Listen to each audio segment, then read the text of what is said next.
예, 로마서 성경은 로마서 10장. 오늘도 한번 시작해 보겠습니다.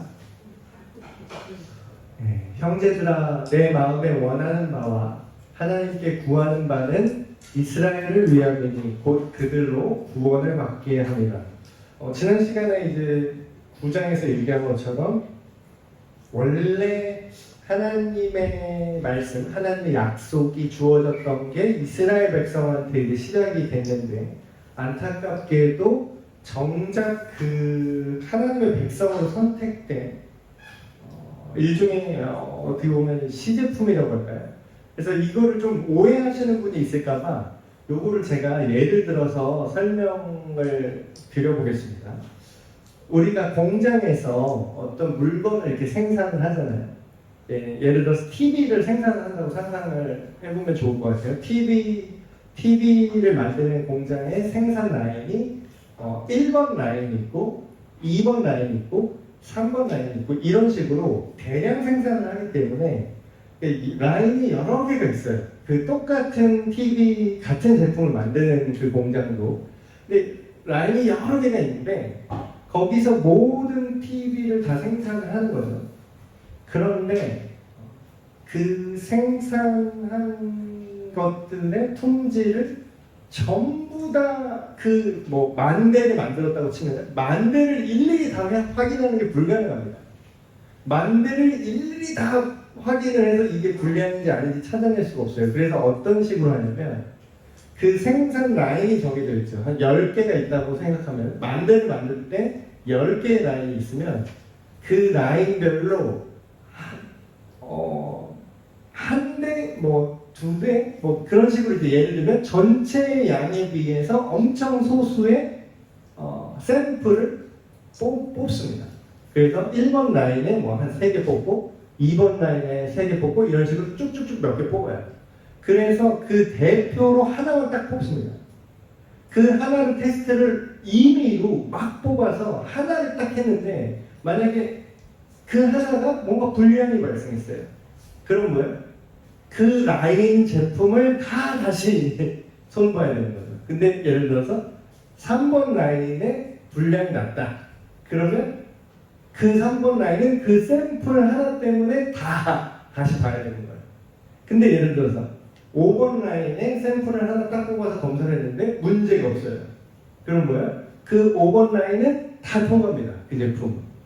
그래서 이 얘기가 무슨 얘기냐면 왜 이스라엘을 하나님이 선택하셨습니까? 이런 얘기를 할 때 이스라엘이 특별히 어떤 하나님의 사랑을 받았다. 물론 하나님의 사랑을 받은 건 맞죠. 어떤 면에서. 근데 그게 그들이 특별하기 때문이다.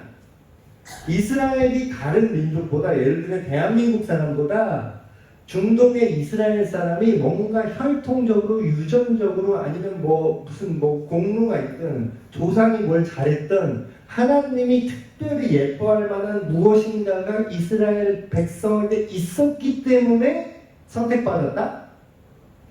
그거 아니라는 거예요. 그거 실제로도 하나님도 이스라엘을 선택하고 이스라엘이 축복을 받았다고 얘기는 하지만 그 이유가 이스라엘 자신한테는 없다고 얘기해요. 네가 예뻐서 내가 고른 게 아니야. 네가 뭘 잘해서 고른 게 아니야. 마치 뭘 고른 것과 같다? 그냥 공장에서 시제품 아무거나 뽑은 거예요. 그냥 아무거나. 그러니까 오히려 심지어는 더 안 좋고 더 뭐랄까 강력한 민족을 뽑으면 사람들이 자기 힘을 의지할까봐, 그것이 그 사람의 능력 때문에 뽑혔다고 교관할까봐 마치 기드온을 통해서 그 300용사를 뽑는 것처럼 하나님이 제일 힘이 없고 제일 미약한 너희를 뽑았다, 오히려 이런 관점이 나오지, 이스라엘이 뭔가 하나님한테 잘했기 때문에 뽑혔다? 네, 그런 거는 잘못된 생각이죠. 그러니까 이스라엘 존중을 하되 하나님의 선택으로서 이스라엘을 존중하되 그걸 존중하는 우리의 마음이 마치 이스라엘 뭔가 특별하고 그들의 어떤 실력이 있기 때문이다? 아니요. 그건 올바른 관점이 아니라는 거예요. 오히려 이스라엘은 시제품처럼 임의로 하나님이 뽑으셨는데 포도 하나를 딱 뜯었는데 이걸 다 먹어보고 이 포도의 품질을 결정하면 못 팔잖아요. 그러니까 하나만 딱 뜯는 거예요. 하나를 뜯어서 딱 먹었는데 달아 맛있어. 그럼 이 포도는 통과. 이렇게 되는 거죠. 그런 것처럼 이스라엘을 하나님이 선택을 했습니다. 이스라엘 선택을 했는데 이건 이 포도가 잘나서 고른 게 아니에요. 그냥 하나님의 은혜로 섭리를 뽑은 거예요. 근데 이 이스라엘을 통해서 하나님 하시고 싶은 일이 있어요. 그게 뭐냐면 이스라엘을 통해서 여호와가 하나님이라는 것을 알게 하겠다는 거예요. 하나님의 목적을 위해서 이스라엘이 선택이 된 거죠.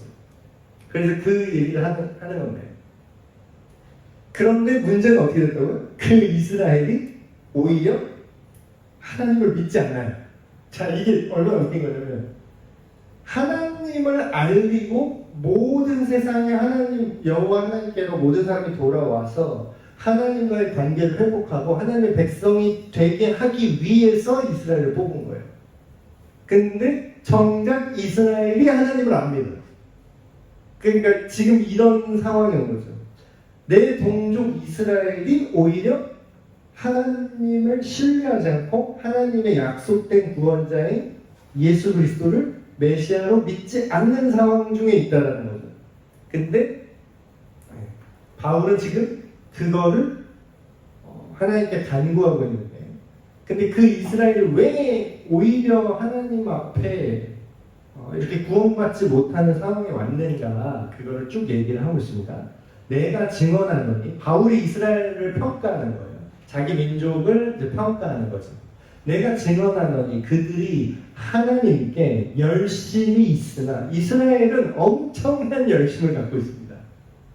그러니까 율법주의라는 게 왜 나왔냐면 괜히 나온 수준이 아니에요. 지금 이슬람교 사람들 막 하루에 5번 기도하고 막 그 뭐 안 먹고 먹으면 되고 안 되고 막 할랄 푸드인가 그런 거 있죠. 그게 이스라엘도 거의 그 이상이라고 보시면 됩니다. 성인 남자가 되면은 지켜야 될 규율이 있고, 성전에 가서 마치 그 지금 이슬람교가 메카에 가야 되는 것처럼 살면서 몇 번 이상 메카에서 꼭 그 예배를 드려야 되고 그런 것처럼 이스라엘 성전 신앙이 또 있었고, 그 안에서 613개 정도의 세부 규칙들이 있었어요. 그거를 이 당시 예수님 시대의 그 서기관들, 바리새인이라는 사람들은 그거를 다 지키는 사람들이에요. 그러니까 지금 우리가 뭐 기독교인 안에서 좀 신앙이 있다고 보여주는 어떤 외적인 그런 몇 가지 그런 특징들 있잖아요. 그런 거는 명확히 못 내밀 정도로 정말 세부적인 규칙이 있었어요. 근데 그거를 다 지켰어요. 정말로. 그걸 다 지키는 거를 우리가 폄하할 수가 없어요. 그러니까 우리가 성경을 읽으면서 예수님 시대 때 서기관이랑 바리새인들이 많이 이렇게 책망을 받잖아요. 근데 그래서 우리가 기독교인들이 유대교 바리새인들을 되게 무시하는 경향이 있어요. 그들은 뭔가 율법적이다, 잘못됐다, 이렇게 되게 그들의 행동을 되게 무시하는 경향이 있는데, 사실 우리가 무시할 수준의 사람들이 아닙니다. 우리는 그 사람들이 하는 거 반도 못해요. 그만큼 외적으로 기준을 지키는 걸로 되면은 우리는 그들을 따라갈 수 없습니다. 그래서 실제로 당시에 그 서기관과 바리새인들을 사람들이, 유대인이 존경했습니다. 존경했어요. 성경에서 그들의 어떤 위선을 조명하기 때문에 그들을 낮게 평가하지만, 실제로 지금도 이스라엘 지역에 가보신 분들이 이렇게 얘기를 하는데, 이스라엘 지역에 이제 경찰이 있잖아요. 경찰 말은 안 들어도 랍비 말은 들어요. 그러니까 지금으로 따지면 그들이 이제 서기관이나 종교의 선생이죠. 지금 랍비. 경찰이 와서 뭐라고 하잖아요. 근데 랍비가 경찰한테 야 이거 하지 마 이렇게 하면은 경찰이 랍비한테 네 하고서 랍비만 들어요. 지금도. 그럼 어느 수준으로 존경을 받는 건가? 이 사람들은 이 종교적인 열정은, 외적인 규율을 따르는 것은 일반 사람들이 쫓아갈 수 없는 수준이기 때문에 너무나 존경하고, 만약에 그것이 이제 하나님과의 관계를 만든다고 그들 나름의 그 신앙의 기준을 그걸 믿고 있다면 그들이 거의 탑급이에요. 그러니까 그들을 존경하는 거거든요. 근데 그거에 대해서 지금 바울이 이렇게 지적합니다. 그들이 하나님께 열심히 엄청나다는 걸 진짜 이건 인정해줘야 돼요. 그거는 무시하면 안 돼요. 그러니까 예수님이 바리새인들과 서기관들과 다툼이 있고 싸웠던 이유는요, 그들이 그 율법을 열심히 지킨 것 같다가 뭐라고 한 적이 한 번도 없어요. 니네 왜 이게 11조 강조하니? 니네 왜 이렇게 구제 강조하니? 니네 왜 하나님의 그런 법 지키는 거 왜 강조하니? 그걸로 예수님이 뭐라고 한 게 아니라 그것만 해놓고 다라고 생각하지, 그걸로 싸웠어요. 그러니까 그 본질을 잃어버린 것 같다가 예수님이 책망을 했지, 그걸 지키는 것 같다가 뭐라고 한 적이 없다고요. 그러니까 우리가 생각을 할 때 그들이 하나님께 열심을 갖고 있는 거를 폄하해서는 안 돼요. 근데 문제는 뭐냐? 바울이 이렇게 얘기합니다. 열정이 있어요. 분명히 그 누구도 따라올 수 없는 열정과 열심히 하나님 앞에 있는 사람들이죠. 유대인들이. 근데 문제는 뭐냐? 방향이 틀렸다는 거예요. 올바른 지식을 따르는 것이 아니라 올바른 지식을 따르는. 그럼 어떻게 하냐? 하나님의 의를 모르고 자기 방식대로의 의로움이 되었다는 거예요. 그들의 율법이. 그걸 세우려고 힘써 그들이 하면 할수록, 그들이 그렇게 열심히 하면 할수록 뭐에서 멀어진다고요? 하나님의 의로움에는 오히려 복종하지 않게 된다고 얘기합니다. 로마서 1장에 나타나는 내용을 보시면 그 내용이 나오죠. 복음에는 하나님의 의가 나타나서 믿음으로 믿음에 이르게 한다. 바울이 그렇게 얘기를 했는데, 여기서 말하는 하나님의 의도 그거죠. 여기서 말하는 하나님의 의로움은 율법을 지킴으로 하나님의 의를 완성하는 게 아니라 하나님의 의 자체이신 예수 그리스도가 오심으로 인해서 그분을 의지하고 그분을 신뢰함으로 인해서 오히려 율법에 말하는 하나님의 의가 이루어지게 된다는 거예요. 근데 이제 순서를 거꾸로 하는 거죠. 자, 예를 들어 볼게요. 여기 제가 프린트에 이제 써놨는데, 제 교환에. 예수님을 믿는다는 게 도대체 무슨 의미인가를 우리가 생각을 해야 될 필요가 있습니다. 우리가 이 자기 의로움에 빠진 유대 선생을 지금 우리가 경계하고 복음 안에서, 예수 그리스도 안에서 우리가 참된 의를 얻어야 된다, 이렇게 우리가 기독교에서 배우고 있잖아요. 교회에서 오는 날. 근데 함정은, 여기 함정이 있습니다. 함정은 뭔지 아세요? 우리가 유대교인입니까 기독교인입니까 하면은 교회 다니시는 분들 중에 아무도 유대교인입니다 하는 사람 아무도 없어요. 다 자기 기독교인으로 알고 있고 교회가 되었다고 생각을 하죠. 그리고 다 모세의 가르침을 우리가 따라갑니까? 예수님의 가르침을 따라갑니까? 물어보면요, 100이면 100 다 예수님의 가르침을 따라간다고 말을 해요.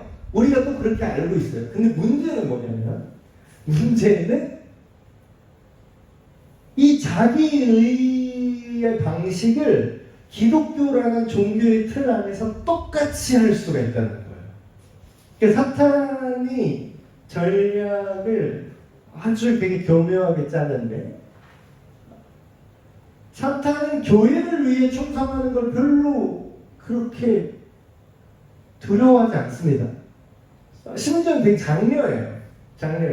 아, 그래, 열심히 해. 괜찮아.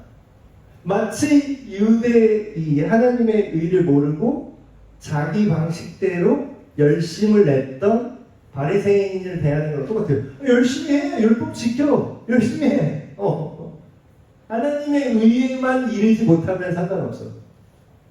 본질에만 이르지 못하면 우리가 하나님의 자녀로서 똑바로 살 수 없다는 걸 사탄은 그 누구보다 잘 알고 있습니다. 그러니까 이건 맞아요. 우리가 진짜로 예수님을 믿어서 하나님의 의가 되신 예수 그리스도로 인해서 우리가 그 생명 안에서 살아가는 사람은 열심히 교회 일도 해요. 요건 맞아요. 근데 교회 일을 열심히 한다고 하나님의, 그러니까 이 역수는 아닐 수도 있는 거예요. 그러니까 이런 거 있죠. 옛날에 그런 일 많았어요. 얼마 전에 간접적으로 또 얘기 들은 게 있는데, 청년 시절에 교회를 열심히 다녔습니다. 어떤 분이 교회를 열심히 다녔는데 교회에서 봉사하고 뭐 저 막 되게 열심히 막 교회를 섬기라고, 교회를 섬기는 것이 하나님을 섬기는 것이다라고. 여기서 말하는 교회는 지역 교회의 어떤 행정적인 거나 어떤 실질적인 문제를 말하는 거겠죠. 교회 봉사를 열심히 하는 게 하나님 나라다라고 계속 가르쳤어요. 근데 이분이 지난주 설교한 거랑 꼭 마찬가지 맥락으로 완전 마르다가 돼버리는 거예요. 그러니까 일을 열심히 해. 근데 일을 열심히 하면 할수록 예수님을 잘 모르겠어. 예수님은 나한테 일 시키는 존재가, 하나님은 내가 세워드려야 하는 분인가? 그래서 오히려 그 하나님의 진리에 근접하지 못하게 돼서 봉사는 열심히 하는데 하면 할수록 자기는 말라 비틀어지는 거예요. 그래서 그 지난주 주일에 얘기했던 심지어는 그 담임 목사님 사모님조차 30년을 목회하셨는데 교회는 부흥했는데, 외적으로 부흥한 거죠 어쨌든. 교회는 부흥했는데 자기는 교회에 나가니 더 이상 교회에 출석하기조차 싫어지는 그런 정서적, 영적 파산 상태에 이를 수 있다는 거예요. 그러니까 이게 잘못된 열심이 뭐가 문제냐면, 그 열정 자체는 너무 감사하고 귀해요. 그 열정을 폄하하는 게 아니라니까요. 열정, 거짓이 없다는 걸 알아요. 그 순수한 마음, 그 열정, 열심. 근데 문제는 그게 올바른 방향이 아닐 때에 엄청나게 참혹한 결과를 이룰 수 있다는 겁니다. 제가 어떤 영화를 봤어요.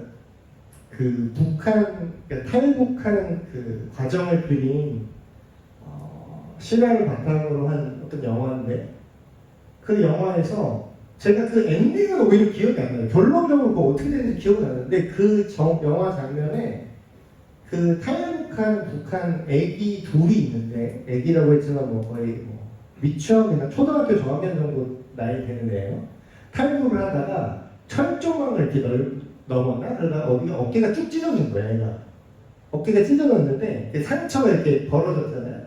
근데 그 탈북하는 과정이 얼마나 험난해요. 거기 뭐 치료 받을 데가 없어요. 계속 뭐 강 건너야 되고 산에 숨어 있어야 되고 땅 파고 들어가야 되고 막 벌레 잡아먹으면서 먹을 거 없어. 그러면서 막 비참하게 계속 가는데, 그 어떤 애가 그게 탈북을 하다가 상처가 난 거죠.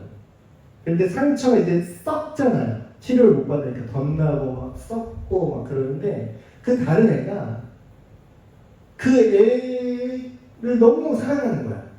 그래서 얘를 낫게 해주고 싶어. 이 애가, 다른 애가. 그래서 어디서 막 무슨 그런 거 뭐라 그러죠? 사이비 의학이라고 하나? 그런 거를 얘가 막 수소문해서 알아낸 거예요, 이 어린애가. 그래서 자기는 진심이야. 정말 얘를 사랑해. 얘를 살리고 싶어. 그래서 어디서 이상한 얘기를 듣고 와갖고 이 애를 치료한답시고 그 쥐 가죽 있죠. 쥐 가죽을, 또 쥐를 얼마나 귀해. 그거 먹고 쥐라도 먹어야 되는데, 그걸 먹기도 아까운 쥐를 가죽을 벗겨가지고 그 상처에다가 쥐 가죽을 덮어놓으면은 난다고 얘는 그렇게 알고 있는 거예요. 그래서 걔를 살리고 싶어서 자기는 사랑해서 한 거예요. 자기는 걔를 정말로 위안답시고 한 거예요. 그 마음은 가짜예요? 진심이야. 너무나 진심이야. 그래서 쥐를 잡아서 막 누가 먹을까봐 몰래 숨겨 그 껍질 벗겨갖고 그 상처에 쥐 가죽을 덮어놓은 거예요. 며칠 지났는데 상처가 낫겠습니까? 더 썩어서 거기 구더기가 바글바글해. 저는 그 장면이 잊혀지지가 않아요. 여러분, 그 아이가 그 상처난 아이를 죽이고 싶어서 그랬어요? 진심이라니까? 여러분, 이게 더 무서워요. 진심일 때 더 무서워요.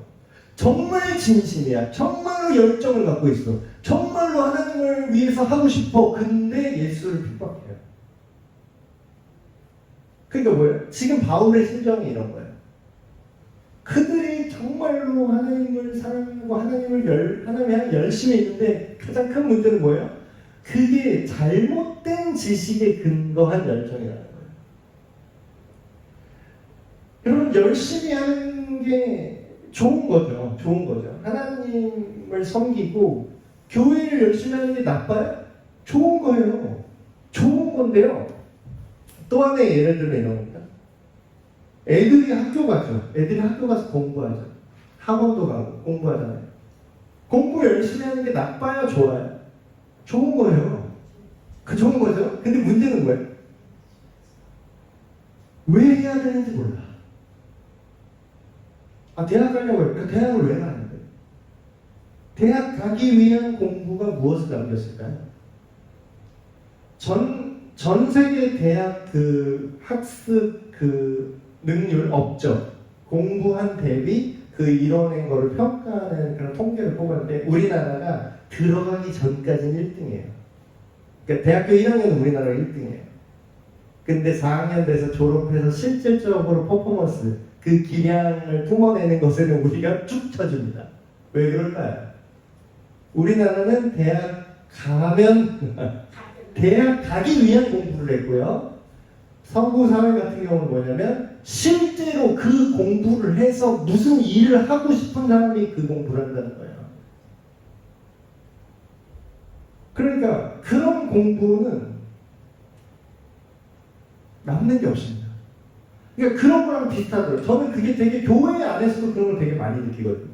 대한민국의 교회가 얼마나 많습니까? 예배가 오죽 많아요? 너무 많아요. 근데 그게 뭘 위해서 하는 건지 그 타겟이 명확하지 않은 것들이 정말 많습니다. 내가 이걸 왜 하는 거지? 내가 이걸 막연해. 아, 그냥 하나님 복 주신대. 그 복이 뭐냐고. 그 복이. 공부 열심히 하면 좋은 대학 가. 좋은 대학 가면 잘 될 거야. 그러니까 그게 뭐냐? 뭘 하기 위한 잘 되고. 잘 되는 게 뭐냐고. 잘 되는 기준은 또 뭐며. 그러니까 그게 다 불명확해요. 근데 그런 게 마치 정확한 하나님이 우리에게 주시는 구원의 방법과 구원의 방향과 길이 그 율법을 완성하시는 예수 그리스도인데 그게 핵심인데 그걸 놓치고 애매하게 공부 열심히 해봤자 결과가 안 나온다는 거예요. 더 헤맨다는 거예요. 그러니까 우리가 교회 다니는 이유는 뭐냐면 예수 그리스도를 알고 누리고 그 세상에 나가서 예수 그리스도를 믿는 사람으로서 살아내기 위한 교회 공동체인데 교회 자체가 우상이 돼버리면 어떻게 돼요? 여기 건물 잘 지어야 되고 여기 잘 돌아가게 하는 것 자체가 목적이 되면 내 삶은 내 개인적인 삶을 파산할 수 있다는 거예요. 교회 봉사 열심히 하느라고 내가 공부 하나도 안 하고 내가 전재산 교회에다 다 바치고 정작 나는 폐지 죽고 그렇게 사는 걸 근데 하나님이 그걸 기뻐할까요? 물론 본인이 명확한 목표가 있어서 내가 진짜 폐지 죽고 나는 굶어 죽을지언정 나는 하나님 나라를 위해서 해야겠다 하는 거면 하나님과의 그 사람과의 관계 안에서 그게 받아들여질 수는 있어요. 그거는 그 사람과 하나님과의 맥락입니다. 근데 나중에 후회가 된다면 네. 그리고 하나님도 자녀라면 그렇게 하고 싶을까요? 내 자녀가 나를 먹여 살리느라고 자기가 못 먹여 살리고 그렇게 비참하게 사는 거를 그 아버지가 원할까요? 근데 옛날에는 그런 식의 가르침이 되게 많았어요. 죽도록 충성하라. 교회를 위해 충성하라. 그럼 복 주실 거다. 근데 일반 은혜 우리가 배웠잖아요. 자기 살 거 방도 안 마련하고 교회에다 전재산 바치면 확률적으로 어떻게 돼? 일반적으로 생각해요. 자기 인생을 준비하고 투자해야 노후 생활이 있을까요? 노후 생활 빵원 쓰는 족족 다 빵으로 만들면은 그러니까 일반 은혜는 뭐죠? 일반적으로 공부해야 성적이 잘 나오고 돈을 모아야 노후가 대비되고 그거는 정상 아니에요? 왜 병원은 가면서 왜 그거는 왜 주님을 왜 그러니까 이단 사이비들이 하는 얘기예요. 그거는 니들이 전재산을 여기다가 우리 단체에다 바치면 복 받는다는 거지. 그건 무당이라는 얘기입니다. 그러니까 잘못된 열정의 위험성 그걸 이제 이스라엘 백성이 그런 잘못된 열정이 빠졌다. 쭉 가볼게요. 그리스도는 모든 믿는 자에게 의를 이루기 위하여 율법의 마침이 되십니다. 모세가 기록할 때 율법으로 말미암는 의를 행하는 사람은 그 의로 살리라 하였거든요. 이거 모세가 했던 말인데요. 제가 이거를 신명기 말씀인데 제가 쭉 읽어드릴게요. 신명기 30장 11절에서 14절인데 제가 읽어드리겠습니다. 이 내용을 지금 바울이 인용한 거거든요. 모세가 하는 말입니다. 내가 오늘 너에게 명령한 이 명령은 너에게 어려운 것도 아니요 먼 것도 아니라 하늘에 있는 것이 아니니 내가 이르기를 누가 우리를 위하여 하늘에 올라가 그의 명령을 우리에게로 가지고 와서 우리에게 들려 행하게 하려 할 것이 아니요 이것이 바다 밖에 있는 것이 아니니 내가 이르기를 누가 우리를 위하여 바다를 건너가서 그의 명령을 우리에게로 가지고 와서 우리에게 들려 행하게 하랴 할 것도 아니라 오직 그 말씀이, 여기서 말하는 건 하나님의 말씀입니다. 구원을 주는 그 말씀, 여기서는 율법이라고 볼 수 있는데 그 말씀이 너에게 매우 가까워서 내 입에 있으며 내 마음에 있은즉 네가 이것을 행할 수 있느니라 이렇게 얘기해요. 근데 여러분 이거 보세요. 지금 이 얘기를 바울이 로마서 10장에서 인용하는데 똑같은 얘기합니다. 믿음으로 말미암는 의로움은 이같이 말하되 너의 마음에 누가 하늘에 올라가겠느냐 하지 말라 하니 올라가겠느냐 하면 그리스도를 모셔내리라는 것이요. 말이 좀 어렵게 쓰는데 쉽게 말하면 이런 겁니다. 우리가 모세 시대의 사람들이 불평한 것처럼 그 율법은 너무 어려워요. 그거 우리가 그 높은 하나님의 기준을 가려면 우리가 저 하늘까지 올라가야 지킬 수 있겠네요. 이런 얘기를 합니다. 근데 그걸 인용하는 겁니다. 우리가 하나님의 이 높은 기준을 어떻게 올라가서 우리가 천국까지 기어 올라가 이걸 지킬 만큼 높은 기준을 어떻게 하는 겁니까? 우리가 이걸 어떻게 지킬 수 있냐는 겁니까? 그랬더니 지금 무슨 얘기를 하는 거예요? 우리가 올라갈 필요가 없다는 거예요. 그가 내려오셨다는 거예요. 그래서 또 진짜 혹은 누가 무적에게 내려가겠느냐 지옥에까지 내려가겠느냐 하지 말라. 우리가 우리 죄 때문에 지옥에 내려갈 수밖에 없을 겁니다. 이 기준을, 이 높은 하나님의 의를 우리가 지키려면 아무도 못 지키니까 우리는 지옥에까지 내려가야겠네요. 근데 내려갈 필요 없어. 이미 우리의 죄를 위해서 지옥까지 죽음까지 내려가셨다가 다시 오신 분이 예수야. 이 얘기를 하는 겁니다. 그러면 무엇을 말하느냐? 말씀이 내게 가까워 내 입에 있으면 내 마음에 있다 했으면 지금 신명기 30장을 인용하는 겁니다. 곧 이 말씀이 뭐냐? 곧 우리가 전파하는 믿음의 말씀이라. 자, 여러분 이게 얼마나 진짜 소름 끼치게 연결되냐면요. 이 말씀이 모세 때는 신명기 30장에서는 율법으로 주어졌잖아요. 하나님의 법이다. 십계명을 예를 들면서 이렇게 얘기를 하는데 근데 이게 믿음의 말씀이래요. 근데 이거를 정확하게 해석한 사람이 요한복음 1장을 읽어보세요. 말씀이 육신이 되어 우리 가운데 직접 오시네.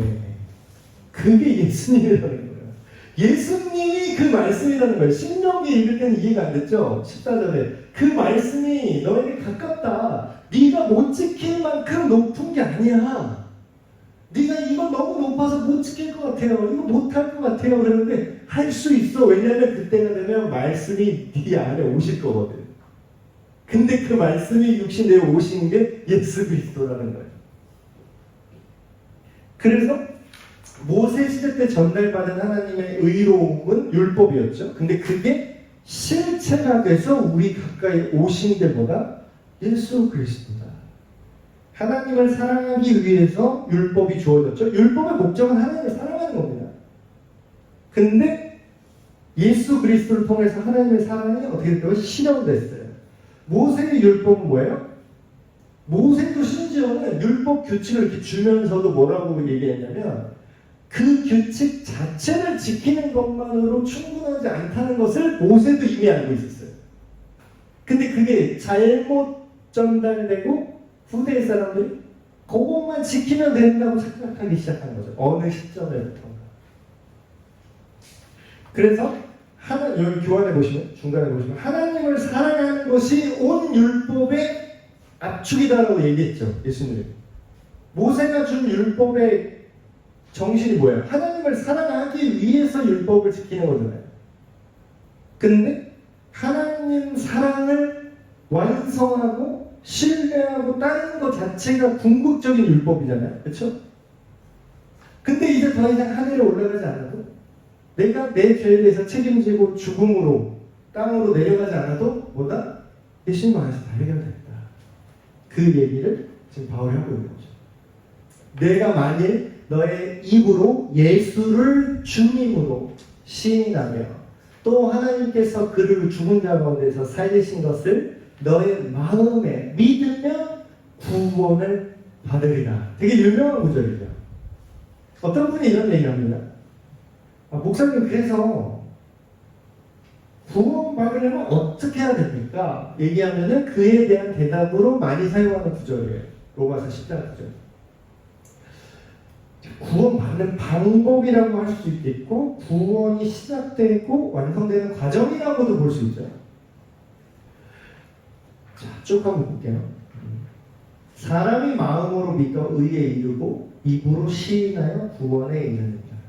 그러니까 이거를 우리가 쪼개는데 쪼갤 필요가 없어요. 다 똑같은 얘기입니다. 똑같은 얘기를 다른 각도로 여러 번 말하는 것 뿐이에요. 자, 예수님을 주님으로 시인하는 거란, 예수님을 주인으로 시인하려면 예수님이 어떤 분인지에 대한 이해가 있어야 돼요. 교환 가운데 나오죠. 그가 나의 주인이라는 것에 대한 이해가 있어야죠. 그가 하나님이시라는 이해가 있어야 돼요. 그분, 어떤 사람 막 이렇게 해요. 예수님의 가르침, 그분의 선한 삶, 그분의 어떤 높은 도덕적 기준을 믿습니다. 이런 게 아니에요. 그분의 가르침과 그분의 지식만 믿는 게 아니라 뭐예요? 그분 자체를 믿으라는 거예요. 그리고 예수님에 대한 이해가 이렇게 명확해야 되고, 그 다음에 두 번째, 예수님이 하신 일에 대한 이해가 있어요. 그건 뭐죠? 그분이 우리를 위해서 우리 죄를 없애기 위해 이 땅에 오셨고 그분이 죽으시고 부활하셨다는 것을 믿는 거예요. 자, 이 내용이 다 섞여 있는 게 이유예요. 마음으로 믿는 거는 어떻게 하면 마음으로 믿을 수 있죠? 일단 정보를 들어야 돼요. 정보를. 근데 정보에 대해서 지금 얘기했죠. 예수님이 누구신가? 예수님이 하신 일이 무엇인가에 대한 정보가 주어졌어요. 그걸 들어야 되고 그걸 신뢰할 때 마음으로 믿게 되죠. 입으로 신뢰한다는 건 뭐죠? 공적으로 내가 믿는 바를 표현하는 거예요. 저는 예수님을 믿습니다. 이렇게 말로만 하는 게 시인이 아닙니다. 여기서 말하는 시인은 뭐냐면 입으로만 말하는 게 시인이 아니라 내 삶에 반영하는 게 시인하는 거예요. 예를 들어 볼게요. 나는 예수님 믿어요. 저는 예수 믿는 사람이에요. 말로는 시인했어. 근데 예를 들면 동성애는 죄가 아니라 인권이에요. 이런 삶의 자세를 가져요. 그럼 이 사람은 지금 예수님을 시인한 겁니까? 예수님을 부정하고 있는 겁니까? 예수님을 부정하고 있는 거예요. 말로는 예수를 믿는다는 말은 얼마든지 할 수 있어요. 근데 삶으로, 그의 삶의 방식으로 예수를 얼마든지 부인할 수가 있습니다. 얼마든지요. 자기는 예수님 믿습니다. 근데 막 거짓말을 해요. 자기 예수님만 믿는데, 근데 회사 사람들 월급에서 동의도 구하지 않고 11조랍시고 10분의 1을 자기가 그냥 빼. 그러면서 자기는 예수 믿는데. 그 사람이 한 착각이 있어요.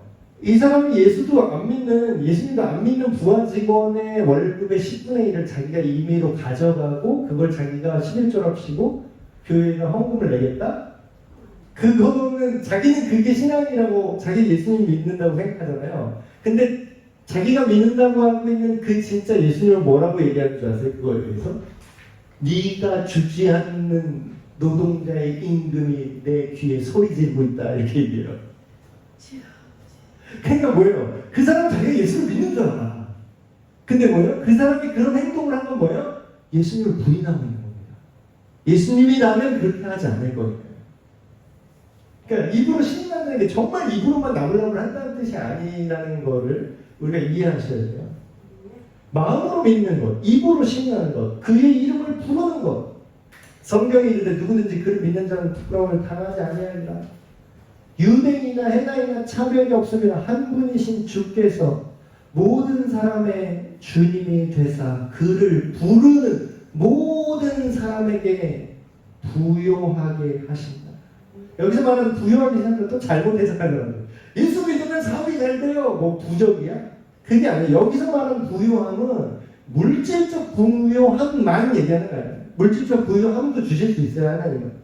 근데 그것만 꽂힌 게 아니라 여기서 말하는 부요함은 뭐냐면 마음의, 삶의, 정서의, 그리고 선함의 부요함입니다. 여러분 선함에 부요하고 싶은 적은 잘 없어요, 사람들. 돈은 부요하고 싶죠.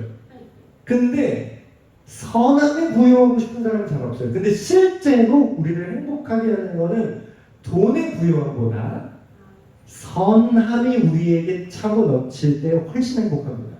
자, 예를 하나 들어볼게요. 이 사람이 넉넉한 마음을 갖고 있어요.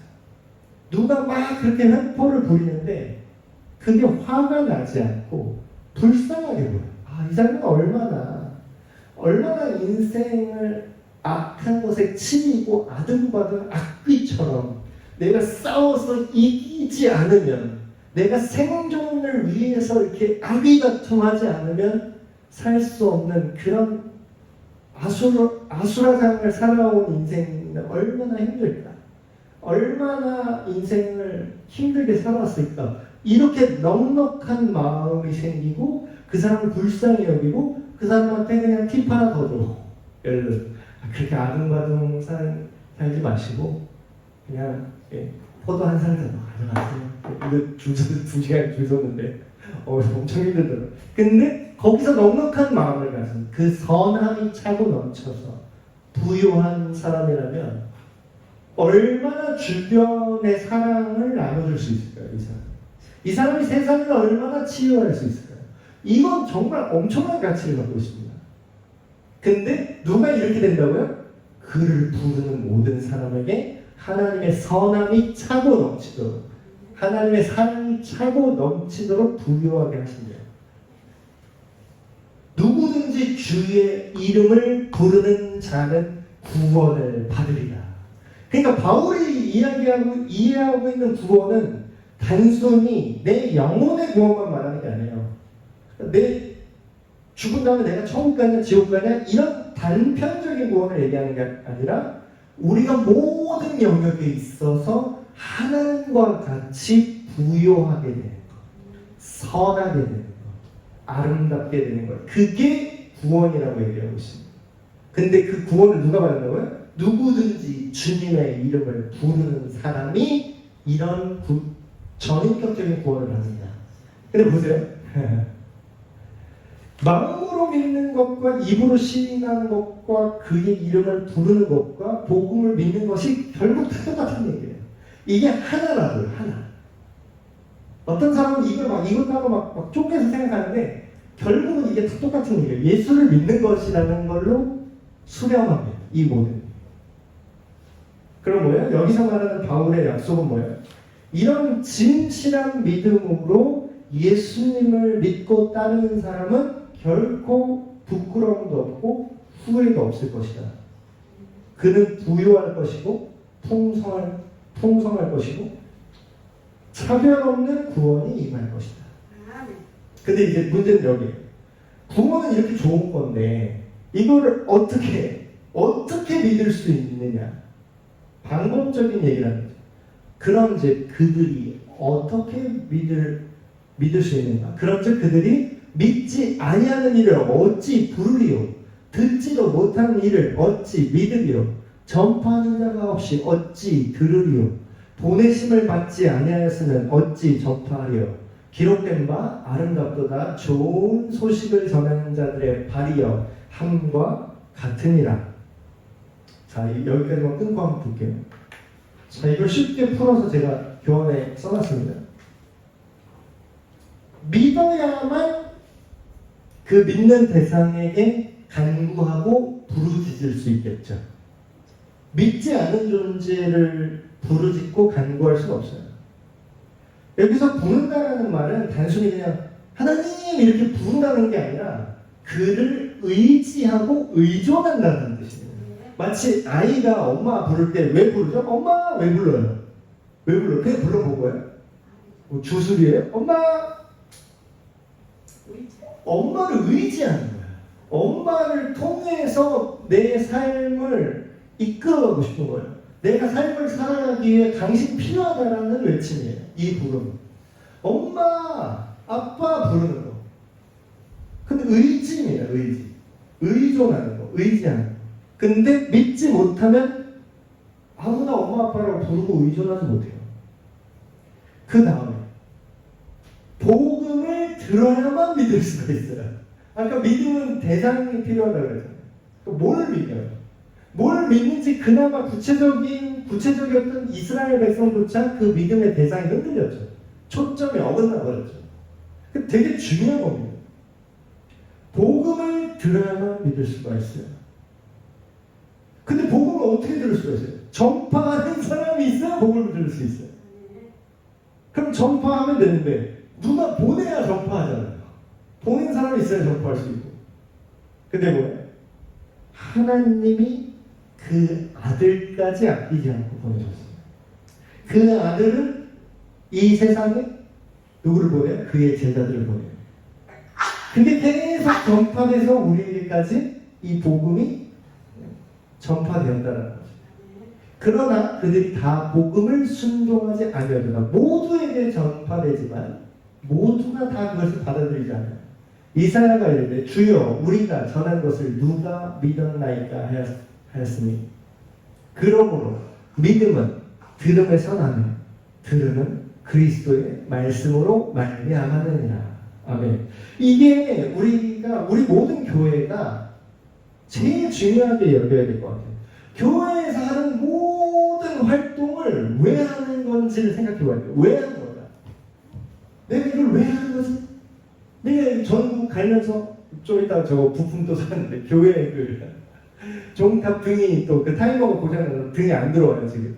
그래서 그걸 고치려고 종탑 타이머를 제가 사왔어요.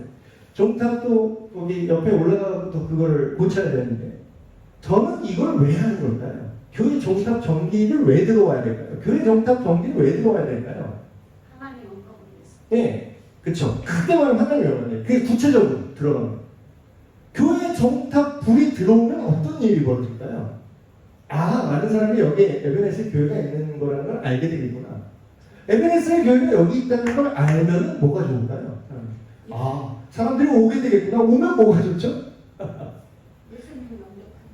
그쵸. 교회에 와서 사람들이 여기 교회에 있다는 걸 알고 등대가 불을 비치는 것처럼 빛을 켜놨는데 그 결과 이곳에 오게 되고 와서 그럼 제일 중요한 건 뭐예요? 그리스도의 말씀을 들어서 복음을 듣고 하나님의 자녀가 돼서 그들이 교회에 봉사받는 사람이 되는 게 아니라 그들의 가정을 선하고 아름답고 아까 바울이 얘기한 것처럼 마음에 풍요함이 넘쳐서 누가 봐도 안 믿는 사람이 봐도 정말 선하고 행복하게 사는구나. 그러니까 안 믿는 사람이 봐도 예수의 제자인 줄 알게 된다고 하잖아요. 그 안에 사랑과 하나님의 사랑으로 동력을 하는 그 사랑과 평화와 배려와 그런 것들이 뿜어져 나올 때 그걸 통해서 구원이 여기 있구나라는 걸 알게 된다는. 그러면 핵심은 뭐예요? 복음을 전하고 예수 그리스도를 알게 하는 것이 교회의 모든 활동의 근본적인 동기가 되어야 된다는 겁니다. 근본적인 동기. 우리가 하는 뭐 야외에도 왜 하는 거죠? 재밌으냐고. 좋죠? 좀 재밌고 친교하는 거죠. 왜 친교를 하는? 내 안에 있는 예수님, 집사님 안에 있는 예수님을 서로가 보게 되기 위해서 친교를 하는 거예요. 아, 우리가 세상의 친구처럼 주식 어떻고 낚시를 했는데 내가 골프 쳤는데 말이야. 그거는 그 세상 친구도 할 수 있어요. 근데 교회 안의 친구는 뭐죠? 내 삶에서 이러한 일이 있었는데 예수님이 나를 이렇게 변화시켰습니다. 이걸 그 사람 안에 역사하신 예수님을 나도 볼 수 있고 내 삶에 역사하신 예수님을 그분도 볼 수 있어요. 이게 성도의 교제예요. 성도의 교제가 이루어지기 위해서 우리가 관계를 맺어야 되는 거예요. 그렇죠? 쭉 보겠습니다. 얼마 안 남았어요. 그러나 내가 말하노니 그들이 듣지 아니하였느냐. 그렇지 아니하니 그 소리가 온 땅에 퍼졌고 복음을 이렇게 막 전했는데 소용 없었나요? 이런 질문에 바울이 대답하는 거예요. 이렇게 해도 소용없는 거냐? 그게 아니다. 그렇지 않다. 그 소리가, 그 복음이죠. 여기서 말하는 그 소리. 그 복음이 온 땅에 퍼졌다. 그 말씀이 땅끝까지 이르렀도다 하였느니라. 그러나 내가 말하는 이스라엘이 알지 못하였느냐? 먼저 모세가 이르되 내가 백성 아닌 자로서 너희를 시기하게 하며, 여기서 말하는 백성 아닌 자는 뭐냐면 이스라엘 기준입니다. 이스라엘 기준으로 하나님 백성은 자기잖아요.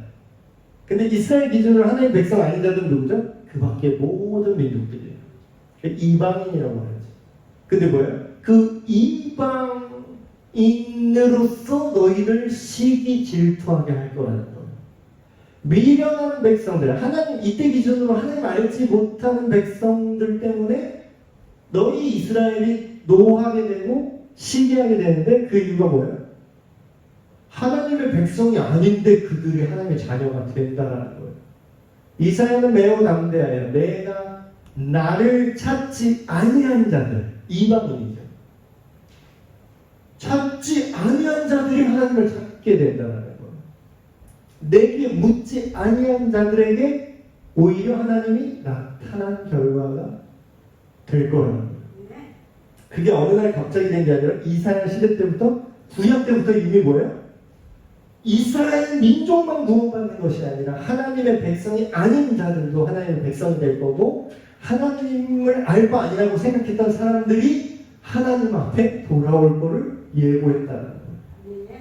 이스라엘에 대해 이르되 순종하지 아니하고 거슬러 말하는 백성에게 내가 종일 내 손을 벌려노라 하였느냐. 보겠습니다.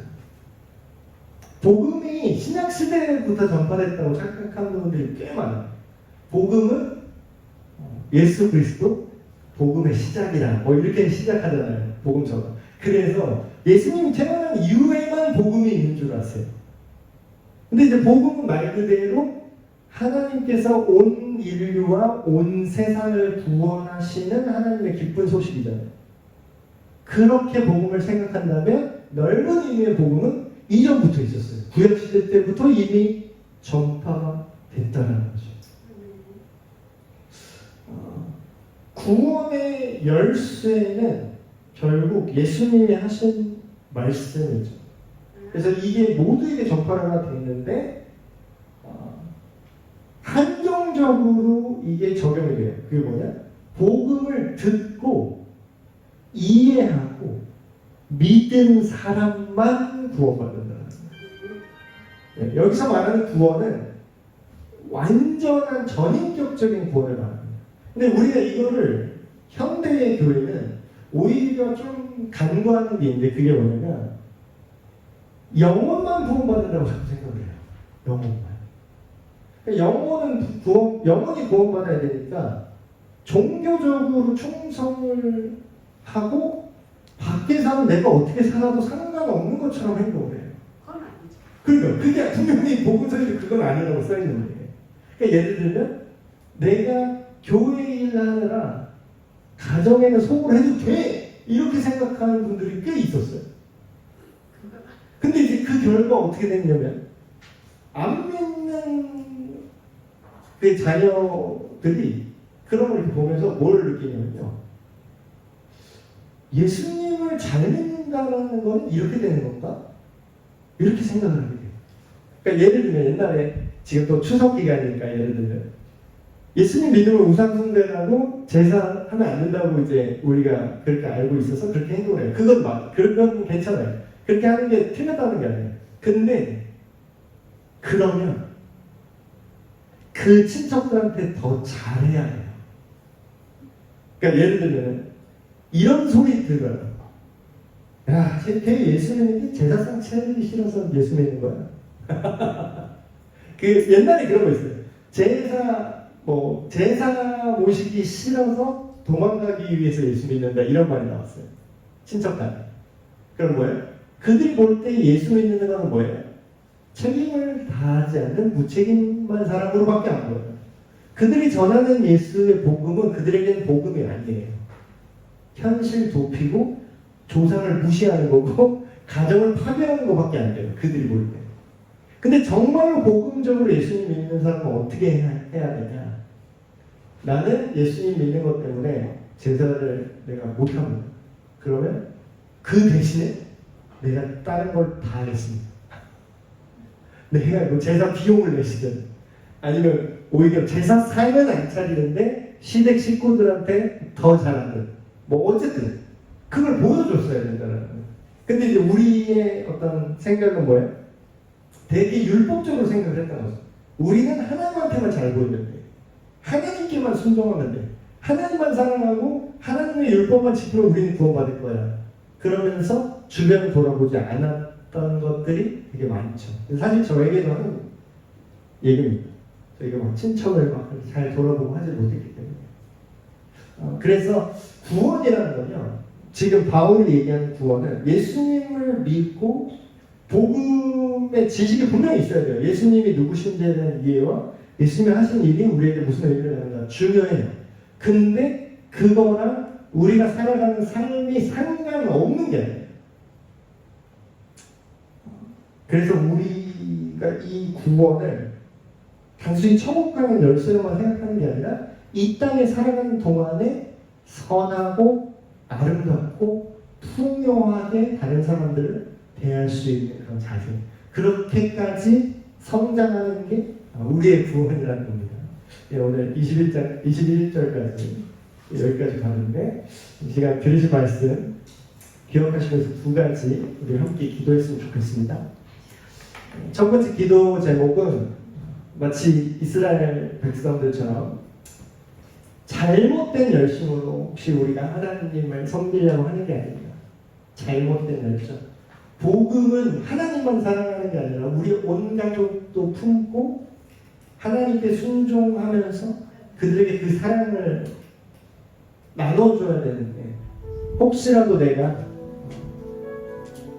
이런 이스라엘의 잘못된 열심처럼 내가 진심으로 하나님을 따른다고 하지만 진심으로 그 아이를 살려주고 싶다고 해서 했지만 정작 그 아이를 죽이는 일을 열심을 했던 것처럼 우리가 진심으로 하나님을 사랑하고 복음을 믿고 예수님을 믿는다고 하지만 우리 열심의 방향이 잘못됐어요. 예수님이라면 그렇게 하지 않았을 행동과 말을 혹시라도 우리가 하고 있는 건 아닌지 우리를 돌아보게 하시고 그 하나님의 온전함으로 우리를 이끌어 주시옵소서. 두 번째 기도 제목은 복음의 메시지를 듣지 못하면 하나님을 알지 못하면 예수님이 누구신지 알지 못하면 그 누구도 구원받을 수 없음을 오늘 말씀을 통해서 배웠습니다. 복음의 메시지를 잘 먼저 내가 이해하고 먼저 내가 듣고 먼저 내가 변화되고 먼저 내가 믿어서 내 삶에 온전히 적용하게 하시고 그 아름다운 나를 변화시킨 나를 선하게 하는 나를 사랑으로 넘치게 했던 그 복음을 전파하게 해주십시오. 이 시간 함께 주님 앞에 기도드리시겠습니다. 하나님 아버지, 우리가 때때로 우리의 열심과 우리의 하나님을 향한 열정이 잘못된 방향으로 흐를 때가 있지 않은지 날마다 우리를 지켜주시고 또한 주님의 말씀으로 우리를 비춰주시옵소서.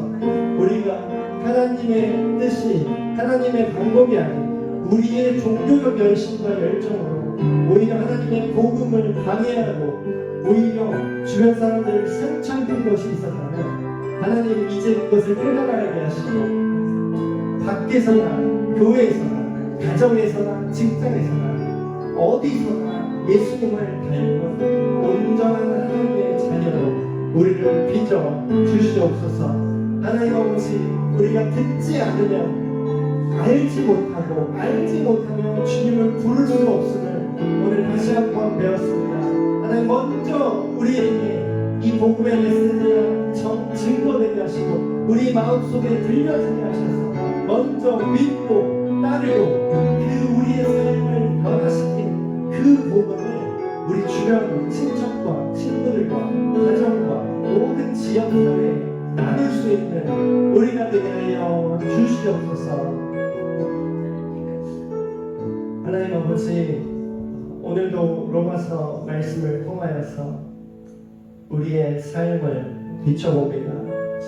우리가 주님을 섬기고 기독교인으로서 주님의 자녀로서 살아간다고 하면서도 어느덧 주님의 그 복음의 가르침에서 벗어나서 종교적 열심과 열정과 형식주의에 빠져서 오히려 본질을 잃어버릴 때가 종종 있습니다. 하나님, 그럴 때마다 오늘 말씀으로 우리를 불러주시고 그 말씀으로 우리를 쳐서 다시금 정확한 주님의 진리 안에 교정되어가는 우리의 삶이 되게 하여 주시옵소서. 또한 우리에게 전파된 그 복음을 통하여서 우리가 구원을 받을 수 있었던 것처럼 우리도 우리의 삶의 모든 영역에서 주님의 사랑으로 말뿐인 복음이 아닌 삶으로 살아내는 아름다운 복음의 능력을 전파하는 우리가 되게 하여 주시옵소서. 모든 말씀 우리 주 예수 그리스도 이름으로 기도하옵나이다. 아멘.